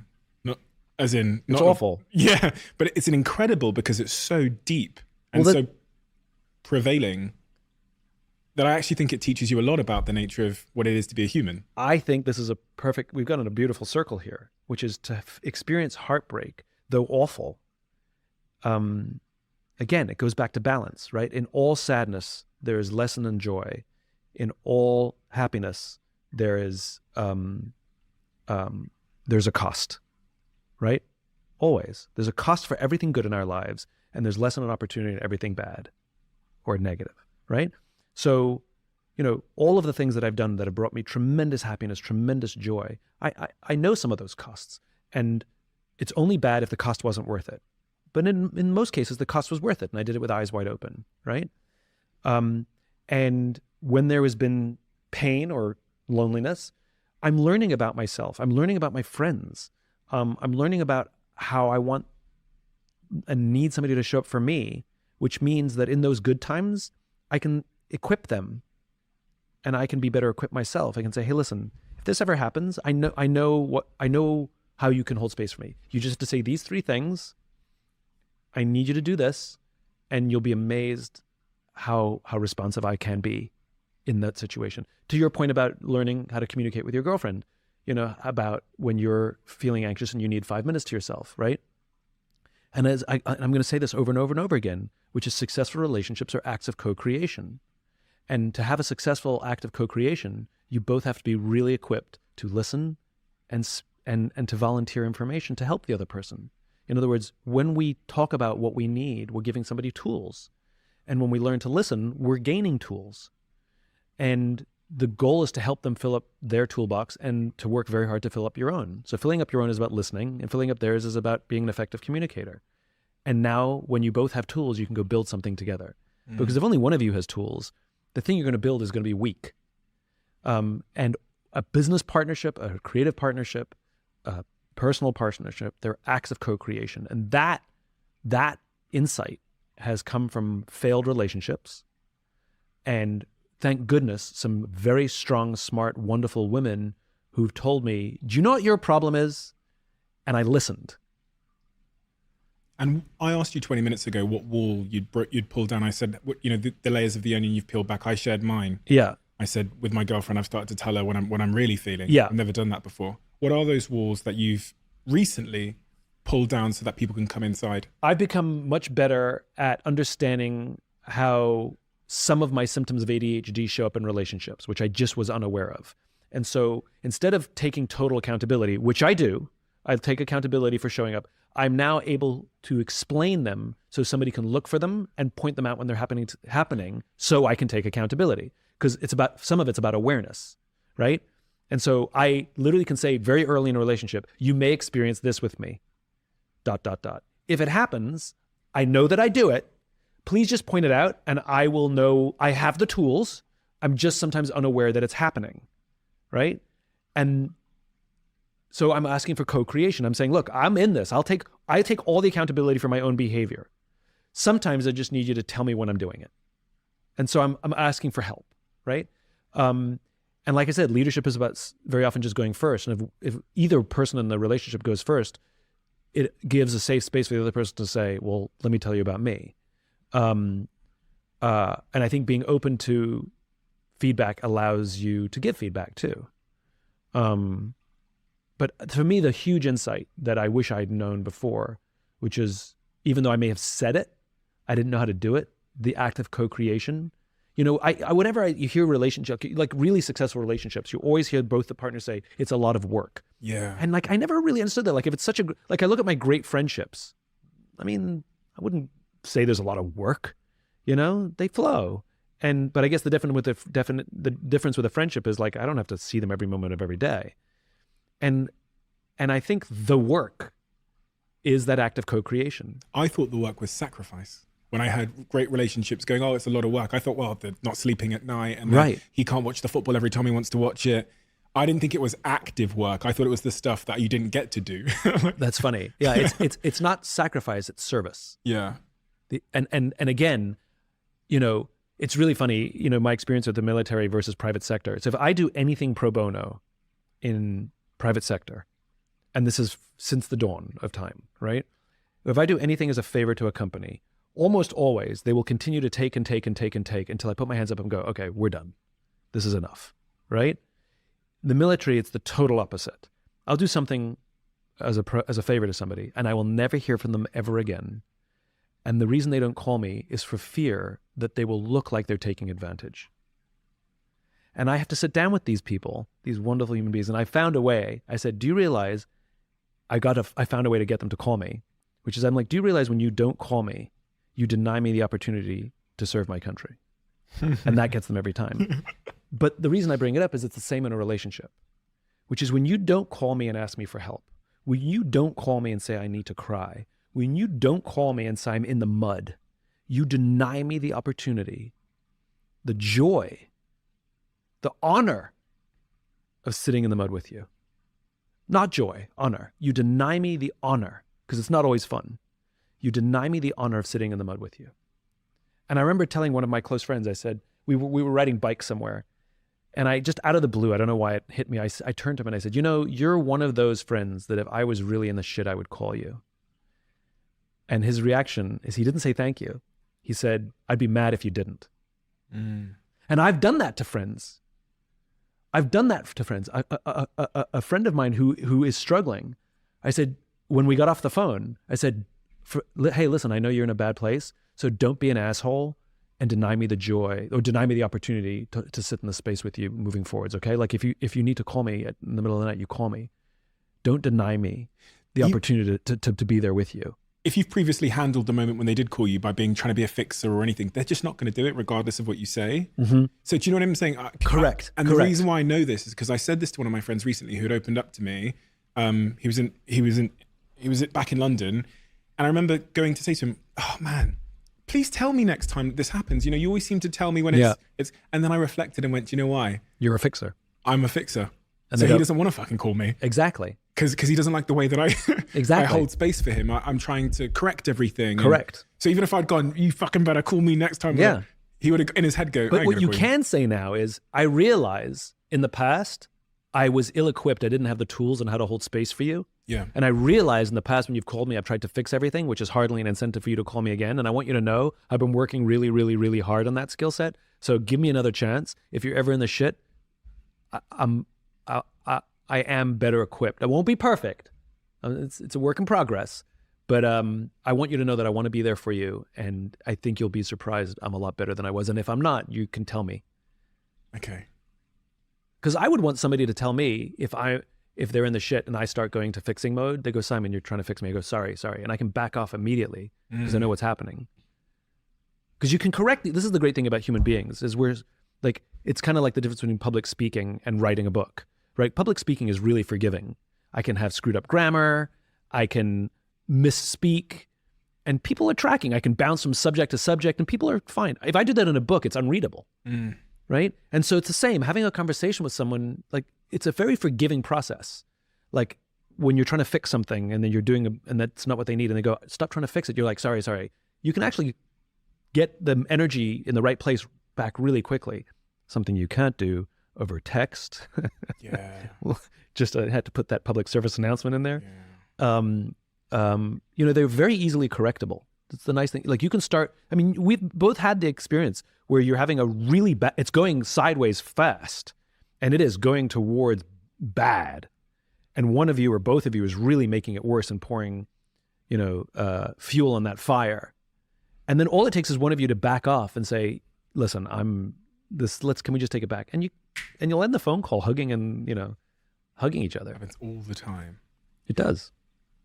We sit here in a couple of years' time, Simon, and we have a conversation, and some of the challenges you're facing in your personal life, some of the ones you've talked about, personal and professional, transition moment in your professional life, they're in a better place. Mm-hmm. Things are idyllic, dare I say, because I think that's a bit of an impossibility in the human condition, but things are idyllic. What does your life look like? For me, scale matters.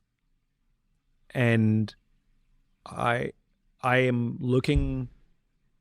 So one of the things that I measure success by momentum, not by achievement. I think I've shared this with you before, how I've always viewed my career as an iceberg, which is when I first started, when I had a vision of the world. I imagine a world in which the vast majority of people wake up every single morning inspired, feel safe wherever they are, and end the day fulfilled by the work that they do. That is a vision that no one else can see. It exists in my imagination. It's like an iceberg under the ocean. I know it's there. I can see it, but no one else can see it because there's nothing sticking above the ocean. And so I talk about my vision and people be like, you're an idiot. You're an idealist. You're crazy. That's impossible. And I do some work, whatever it is, and a little bit of iceberg pops up. I've done something that is a tangible demonstration of what I'm talking about. Gave a talk, gave some examples, found a company. And somebody goes, oh, I see. Yes, I can see what you're talking about now. And they start working with me. And now those are the early adopters. And I keep doing work and the more and more of the iceberg starts to stick up above the ocean.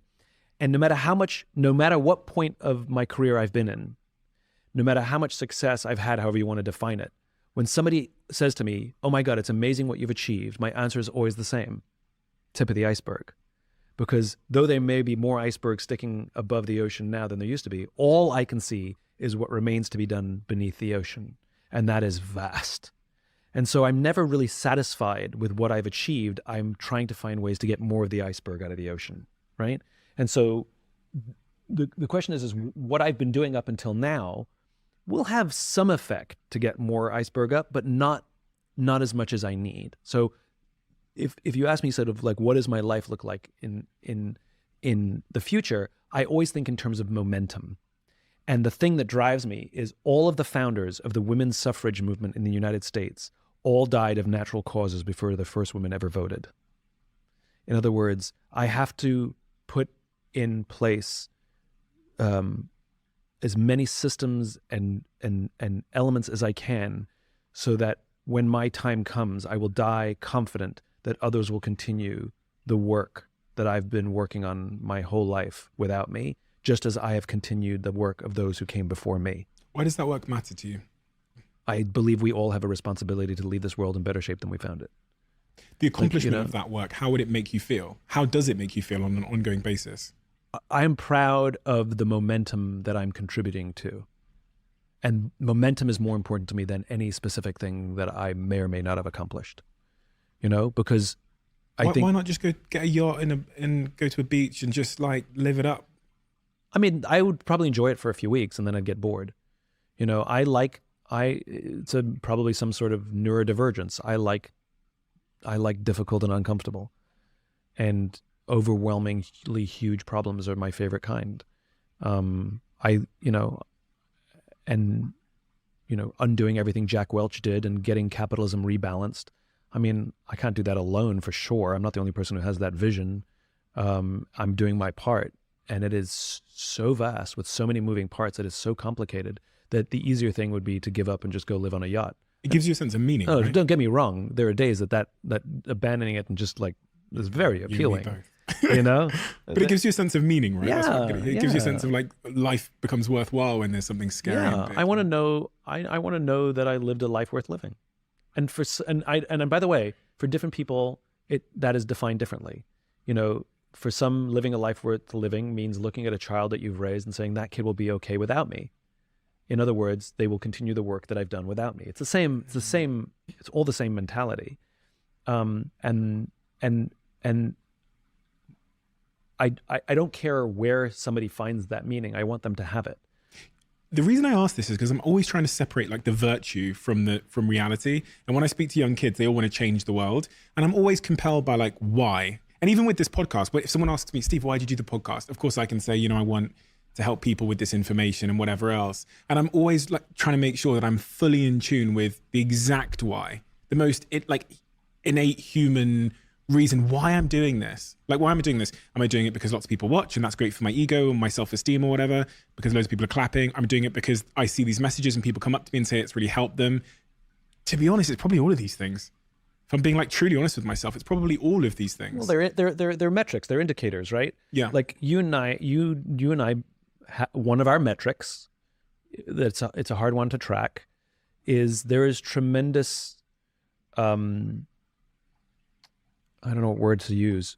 I think there is gratitude when somebody comes up to us on the street and says, thank you so much. I read your book, listened to your podcast, whatever it is, and it changed my life, right?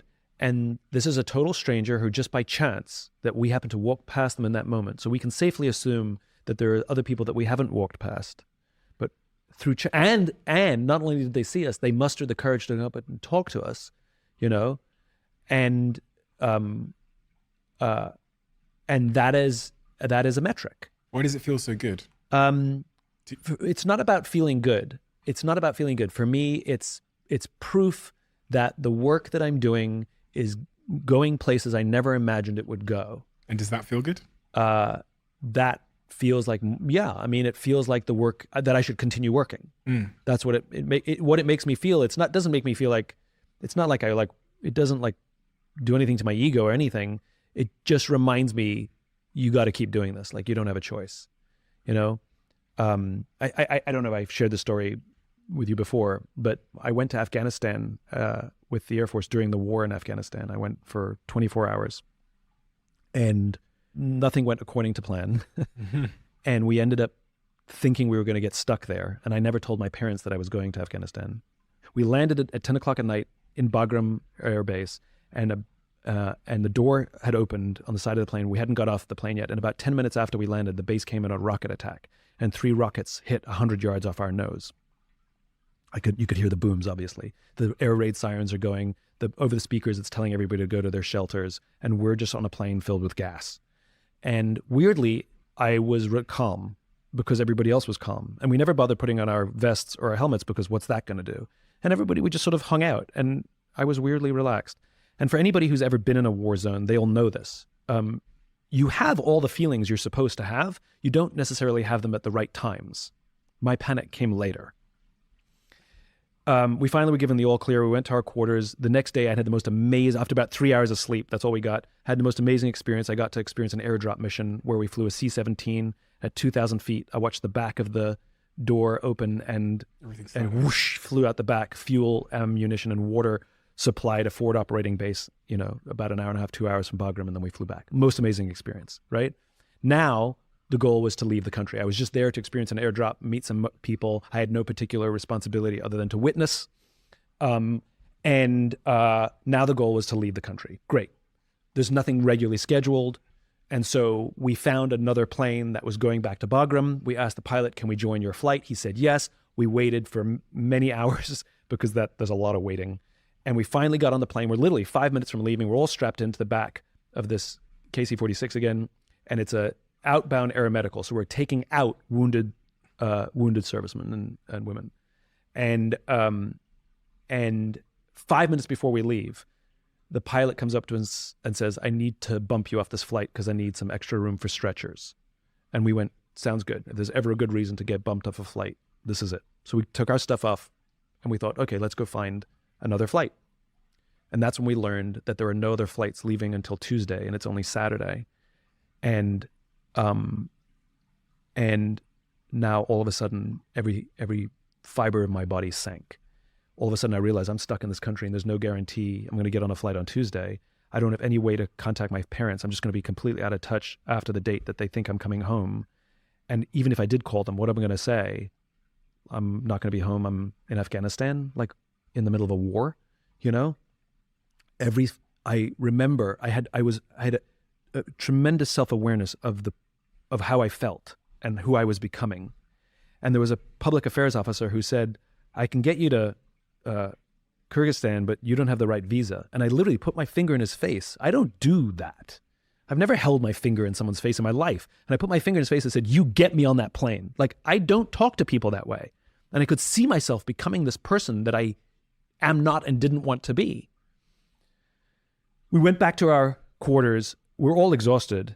And so I lay down on the bed and closed my eyes just because I was tired, but there's no way I was sleeping. My mind was racing. One of the officers said, well, I'm going to see if I can find us another flight. And so he left.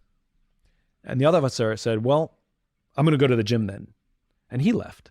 And he thought I was sleeping. So as he left, he turned the lights out and I was left by myself in the dark. My mind going crazy. And now I'm panicked. That feeling that I should have had when the rockets hit, I'm now having it right now. I'm convinced I'm going to die. I'm convinced there's going to be another rocket attack. I'm convinced it's going to land on me. I'm convinced my parents are going to find out I was here when the military knocks on the door and tells them. And no logic can dissuade me. I know one of the reasons I feel this way is because I have no sense of purpose, right? I didn't come here for any reason. I just came here to witness.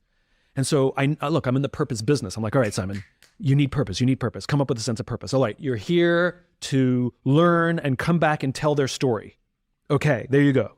And it made me feel good for like 5 minutes. And then it disappeared and the panic and the paranoia came back in. And I went through this cycle multiple times trying to invent a purpose for myself. And then I finally realized I couldn't come up with anything and I gave up. And I lie in that bed resigned to the fact that I was stuck there without a sense of purpose. And I decided that if I was going to get stuck here, I might as well make myself useful, that I would volunteer, that I would speak to the troops that they wanted me to. I would carry boxes. I would sweep floors. I didn't care how menial the work. I just wanted to serve those who were serving others. And in that moment, I found unbelievable calm, even excitement to be there to serve those who serve others. As if it were a movie, the timing was extraordinary. Having just come to this remarkable insight, the door flies open. It's Major Throckmorton. He says, there's a flight that's been redirected. It's going to Ramstein. We can get on the plane if we leave now. They're not going to wait for us. We have to go. We have to go now. We have to go now. Where's Matt? I'm like, he's at the gym. We run to the gym. We get Matt off the treadmill. There's no time for him to shower. He puts his uniform back on. We grab all of our stuff and we run to the flight line to get on this plane. We get to the flight line. We can see the C-17 we're supposed to get on. It's right over there. We can see it. But the security stops us and won't let us onto the flight line. There's a fallen soldier ceremony happening somewhere on the base. And out of respect, everything stops. And so we sat on the curb and waited. And while we were sitting there, I told the guys what I had gone through lying in that bed. Mind you, I have no idea how long I was in that bed for. I could have been in there for 10 minutes. I could have been there for an hour. I don't want anybody to tell me either. I lost all concept of time. I sat there and told them what I had gone through. And I'd come to this remarkable insight that true purpose in life is to serve those who serve others. And I wept while I was sitting on that curb. And one of the things that a lot of people don't know about the military is crying is just fine. Finally, the security came up and we were able to walk to the aircraft. We boarded the plane. We would be the only 3 passengers aboard this aircraft. What I didn't know at the time is the reason this flight had been redirected is that we would be carrying the soldier for whom they just had the fallen soldier ceremony. We stood there and waited, and the Army brought on the flag-draped casket. The soldiers put the casket right in the middle of the aircraft. They stood there and did a very slow 8-count salute. They turned, marched off the plane, and we could watch them hugging and crying as they walked out of sight. Our Air Force crew got to work and they strapped the casket down in the middle of the aircraft, and we got going. I've never had such an honor in my life, having just gone through this experience that I had on the ground, learning that true purpose is the opportunity to serve those who serve others, that I get to bring home somebody who knows a lot more about purpose than I ever will. We land at Ramstein, and we have one night at Ramstein before we come home. The final flight home is another C-17 back to Andrews Air Force Base. And this is an aeromedical evacuation. So it's what they call an AE mission. So the wounded, some ambulatory, some not. And we get into the flight. This flight was a little more relaxed, and lots of nurses tending to the wounded. And in the back of the aircraft was a single gurney, a single Marine who was in what they call CCAT, which is an artificial coma. Very, very badly wounded, and he had 4 doctors attending to him personally. And I sort of avoided going to the back of the plane because it was uncomfortable. And I finally said, no, I gotta go. So I walked to the back of the plane to talk to the docs, and they walked me through his wounds. His buddy stepped on an IED and was killed, and he took the shrapnel. He had shrapnel in the chest, shrapnel in the eye, and he was in very bad shape. And the docs were telling me that the amount of new techniques that they were learning how to treat trauma, just because of the war in Iraq and Afghanistan, was slowly making its way into civilian hospitals. So even when they're wounded, they're still serving us. And the lead doc was a reservist who works in an ER in Austin. And had I not gone through what I had just gone through 24 hours before, I would never have asked him this question. But I did. I asked him, hey doc, you're a good guy. You work in an ER. You save lives for a living. That's your job. Do you have a different kind of feeling on these missions than you do back home? And he looked at me and he said, 90 to 95% of the people who come through an ER are either drunks or idiots. He says there's not a single drunk or idiot on this aircraft. He said the feeling that I get when I get to work these missions during my reserve hours is more powerful than any feeling I ever get when I'm working back home. Again, the greatest sense of purpose and meaning we can have in our lives is to serve those who serve others. Part of the deal that they made with me when I went, the general said, I want you to go and I want you to come back and tell us your insights. What you saw that we did well, what you saw just tell us your insights. So about 2 weeks after I got home, I went back to Scott Air Force Base and was standing in a room full of all the brass, all the generals, the colonels, all the command from the mobility forces. And they just wanted me to report on what I saw. And I went through everything. And I wasn't sure if I was going to tell them about bringing home this flag-draped casket. That was the emotions were very raw still. And I'm not sure I wanted to do it or could do it. And I remembered I was reporting on everything else that I saw and the people I met and the things that I thought were amazing. And I took a pause and I decided to tell the story. And now, the emotions are right on the surface. And I tell the whole story in even more detail than I'm telling you now. And I got to the point where I choked up and I couldn't continue. I couldn't tell the story anymore. Now, if this was the private sector and I was standing on a stage telling this exact story, somebody in private sector would say to me, take your time. They would say, it's okay. That's what they would say to me, right? It's happened. Take your time, right? That's not what happened. I stood there completely choked up. I couldn't speak. And was one voice from the back of the room, the general. And he said, "Go on," meaning go on and we're with you. Right? And that's the difference between private sector and these wonderful people. In private sector, they say to you, take your time as if you're alone. Take all the time you need by yourself. And here, these people who understand what service truly means, they say, go forwards, go on, move forwards, you have no choice, and we will be with you. And that's what I learned from them. When my friends are struggling, I don't say, take your time. When my friends are struggling, I say, go on. When my friends are crying, I say, go on. The underlying message is, and I am here sitting in the mud with you. It is the greatest honor of my life. And because of that experience, that's where the book Leaders Eat Last came from. That experience was the impetus for that book. So when we talk about what the future looks like, I just want to live a life of service. I want to continue to serve those who serve others.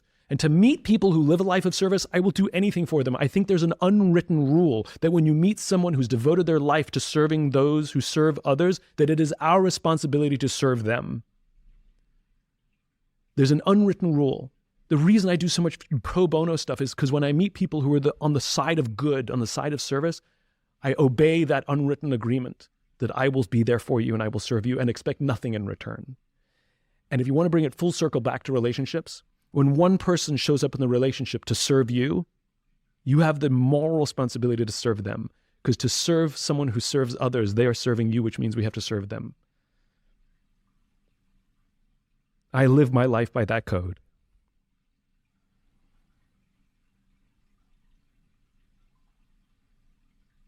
The key second line in true purpose is serving those that serve others. The line that you've added and that you learned from your experience going to Afghanistan was that we'll be there with you along the way. Mm-hmm.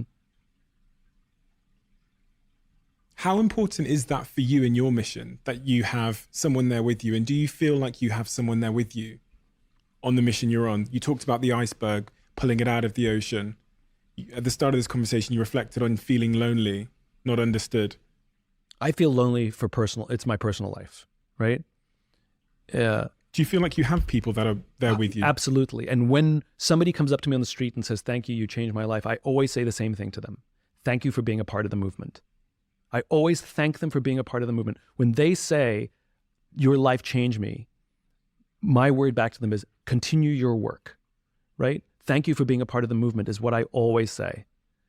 Because when you say, I do not feel alone, I feel that I'm a part of an army with thousands to the left and thousands to the right. Dare I say millions to the left and millions to the right. Some who I know and most I will never know. But we were all marching towards the same direction to build this world that we all believe in our capacity, whether we're doing it for our little company, whether we're doing it for our family, whether we're doing it for our friends, or whether we're doing it at massive scale because we have that opportunity, because we have a bully pulpit or we lead a large organization. That's the professional side. Yes. Personally, do I feel I have people to my left and right to work with? Yes, 100%. Absolutely. My team is incredible. My closest confidant is my sister. You know, my sister and I are business partners and the best of friends. This question started with me asking you about looking forward a couple of years and everything's idyllic. You've given me the professional answer. Yeah. The personal side of that coin is kind of what I'm trying to understand. I mean, I think the answer is I want somebody, I love companionship. And I want to be able to more than talk about and share my magical, surreal life with someone. Because I have a wonderful life and I do want to share it with somebody. I think sharing is more fun than just telling people about something. You know, I want to come back and be, do you remember that thing that we did? As opposed to, can I tell you about this thing that I did? You know? I want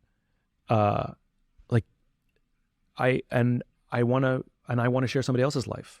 I want to hear about their bad day. I want to hear about their good day. I want to be their cheerleader. You know? I want the opportunity. I've been a shitty servant in my relationships in the past. I've been a really shitty servant, and I've built the skill set. You know, I'm a slow learner. Give me a break. It's better to learn it now than learn it never. But I want the opportunity to take all these skills that I've been talking about really effectively and really good at doing professionally, and I want the opportunity to do it just for one person. I mean, you spent your life being a fantastic servant to me from before we even met to many more people like me. And you know this, you said millions to your left, millions to your right. Yeah, it's millions. You've been a fantastic service to millions. And sometimes even in my own life, I reflect and think the service that I did, whether it was building the service to my employees or the service to the outside world, it came at a cost. And that was often the service to one individual who was right there, who I sometimes took for granted over and over again to the point that I lost them and then had to live with the regret. But I mean, it just seems so obvious to me that because you have the awareness of all of that, you're perfectly placed to serve. I'm having a thought, an insight right now, which I hadn't had before, which is we've talked about, you know, everything that we gain in this life comes at a cost. And the only question is, was the cost worth it? And so now if you say I put all of this focused on this movement and it came at such personal cost, right? Like I took my eye off the ball. I wasn't investing the time to be a better boyfriend.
To learn how to have relationship, to learn how to manage, you know, some of the symptoms of the ADHD, just to forget about the ADHD, just to learn not to be an idiot, you know? Was it worth it? And the sad thing is it was. Like, if you're asking me in the state that I'm sitting in now, would I sit in the state right now again and do it all exactly the same way?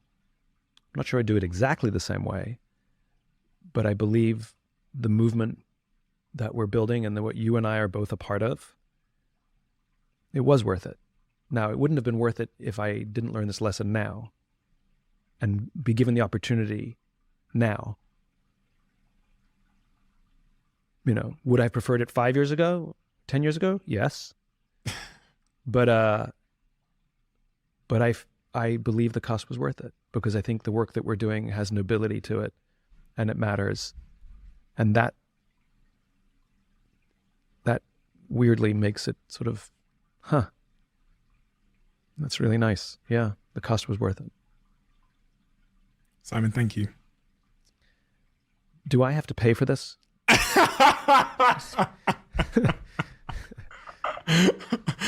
think everybody's probably thinking the same, to be fair. No, I really mean that. I mean, no, I really mean that. I really mean that because it's so unbelievably powerful to have a conversation like this. These are the most important conversations we have. It's not like information sharing and this trick about this business and how to have this team member. The human level stuff, which is the foundation of all the things we do, our success, our businesses, whatever, that we struggle with the most, but people like me and you just don't talk about because that's not what we're recruited to talk about. Well, and people don't ask us those questions, and sometimes if they do, we got good at avoiding them. And I think that the tragedy is that, you know, people are modeling they're making choices based on what we're saying, and we're leaving out a huge part of the human story.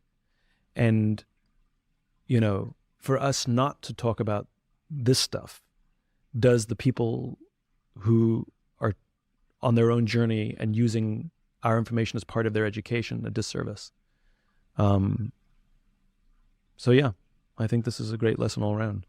And this is it. You know, people often ask me why on the Diary of a CEO I spend so long talking about health, mental fitness, struggles, and all of those things, because I think that's the subject matter that is underserved.